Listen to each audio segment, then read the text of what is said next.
Shabbat Shalom, L'chaim L'chaim. This week's Torah portion is Vayeishev. It opens up with the story of Yosef, how his brothers hate him, they want to kill him. Instead, they put him into a pit, and then they sell him to some, merchants who eventually take him down to Egypt. So, as far as we understand, the brothers hate him, and Yaakov, his father, is now grieving because he thinks that his son Yosef is dead. And meanwhile, the story takes a pause and it starts to talk about the story of Yehuda and Tamar. And we know that from that union will come the seed of Mashiach, King David, and ultimately Mashiach. And then it comes back to the story of Yosef HaTzadik, where he's in Egypt, and there's the story of him and Potiphar's wife. And he gets thrown in the dungeon, where he ultimately interprets the dreams of the butler and the baker. And that's where the parsha ends. In terms of what I wanted to focus on, I think is a big theme that I've not only seen in my life, but this week, but also I really see it in the Torah portion, is the idea of when bad things happen and what to do. And the way I see it with Yosef is, his brothers hate him, and he's telling them about his dreams, and they're saying we hate those too.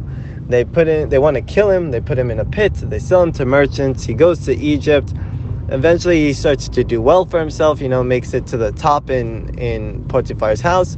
And then the wife of Potiphar tries to do something to him, and he gets thrown in the dungeon.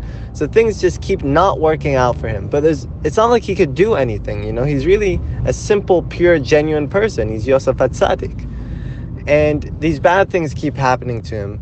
But he continues, because he knows that this is all in Hashem's hands, and he says it, is it because of me that these things have happened? Meaning, no, I'm not doing this. I'm doing fine in what I'm doing. This is Hashem's hand. And I think this is the lesson that I took most to heart this week, being that when bad things happen to you, analyze and see, okay, one bad thing, maybe it's my fault, but 2, 3, 4, 5 bad things, some of which, seem a bit strange, seem unlikely. This is purely Hashem's hand in your life. And you have to accept there's something bigger going on here. It's better for you. And you have to trust when your parent is telling you something. And you just go with it. And this is the lesson that I really see that we need to take to heart. That bad things happen in life. And look deeply into them and see, am I the cause of it? You could find, I really feel, you could find a way to prove that this is because of you. Maybe you've done sins and it's your fault and you're not paying it back. And you could also find ways to say that this is Hashem's hand and this is ultimately for the best. So when many bad things happen in your life, look into it.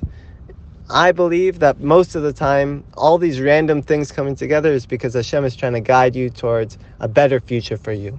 So B'ezrat Hashem, we should all merit to introspect, to look deeply into our lives, and to find what is the right thing to do moving forward. Shabbat Shalom.